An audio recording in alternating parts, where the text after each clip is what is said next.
Piogge battenti, temperature autunnali grandinate, il maltempo che dopo la grande siccità invernale da settimane flagella anche il Veneto sta facendo sentire gli effetti sull'agricoltura. Semine sospese, raccolti in ritardo, calo della produzione. I danni sono già evidenti. Che vanno dall'asfissia radicale fino appunto a ritardi nelle semine, nei trapianti delle colture, oppure danni evidenti come nel caso dell'asparago dove purtroppo non si riesce ad andare in campo e le temperature basse impediscono la maturazione del frutto e quindi di conseguenza si hanno danni sulla produzione abbastanza rilevanti. Soprattutto per le produzioni orticole, il ritardo della semina per l'impossibilità di entrare nei campi allagati potrà avere ripercussioni sulla produzione e sui prezzi. Una carenza di offerta e quindi sicuramente con un rischio di un rincaro anche abbastanza importante se continua questo tipo di situazione. Le colture più a rischio al momento sono quelle non ancora seminate come il mais e quelle in fase di raccolta o maturazione come l'asparago e le ciliegie.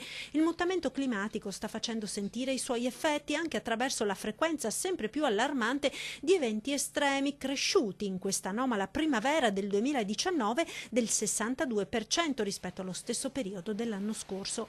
Per la vite devastanti le grandinate di una decina di giorni fa nell'area collinare del Prosecco con un danno ad ora stimato intorno al 5-6% della produzione.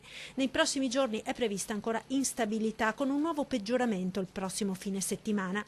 Per quantificare il danno complessivo all'agricoltura bisognerà attendere giugno. Nella seconda metà di giugno avremo i dati più precisi perché riscontreremo sulle colture in atto quella che è il frutto negativo di questa fase di stagione.